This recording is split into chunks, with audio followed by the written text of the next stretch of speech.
बच्चों। Good morning ma'am.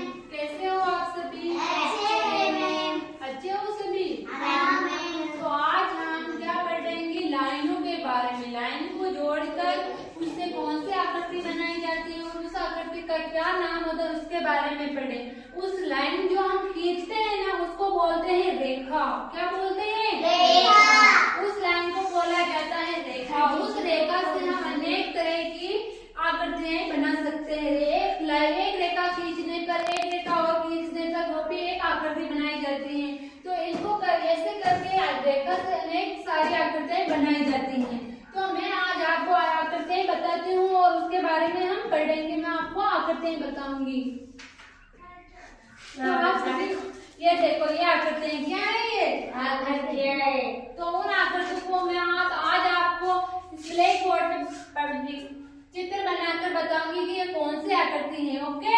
हाँ। जैसे कि आपको बुक दिखाई दे रही है, जैसे इसकी ये वाली रेखा और ये वाली रेखा समान है और ये वाली रेखा और ये वाली रेखा क्या है? समान है। तो ये बुक को क्या आकृति दी जाती है? ये नहीं, आयत की आकृति दी जाती है। जैसे ब्लैक बोर्ड है, इसकी आमने सामने की भुजाएं जैसे बराबर हैं, तो इसको भी हम एक आयत की आकृति दे सकते हैं। क्या दे सकते हैं? आकृति। जैसे कि ये लाइन खींची हमने, ये वाली ये क्या है? एक रेखा है। क्या है? रेखा।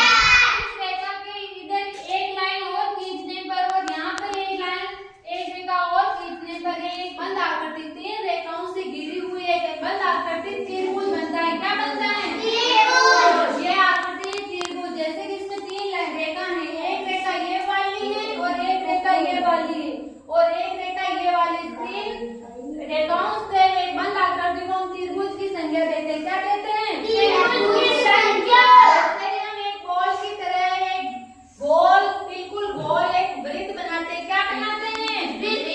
ये क्या है? वृत्त है। क्या है? तो ये वृत्त है। इससे हम अनेक सारी रेखाएं खींचकर उन रेखाओं को हम अलग अलग नाम दे सकते हैं। जैसे कि ये रेखा है, जैसे कि एक रेखा ये वाली और एक रेखा ये वाली, ये रेखा ये वाली और एक ये वाली। इस रेखा की क्या है? आमने सामने की भुजाएं बराबर है। क्या है? आमने सामने की भुजा बराबर है। इस वृत्त में, इस आकृति में आमने सामने की रेखाएं बराबर हैं। तो इस चार रेखाओं से बना ये आमने सामने वाली भुजाओं का क्या है? एक आयत। क्या है?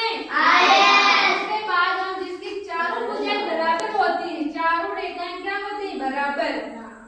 बोलो, चारों रेखाएं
ताली बजाते हैं इसने बहुत अच्छा बनाया, बहुत अच्छा। आप अपनी सीख कैसे ही बहुत सारी हम इन रेखाओं से लाइनों से बहुत सारी आकृतियां बना सकते हैं। आज सभी को आकृतियों के बारे में पता चल गया है कि ये किसकी आकृति है और ये किसकी नहीं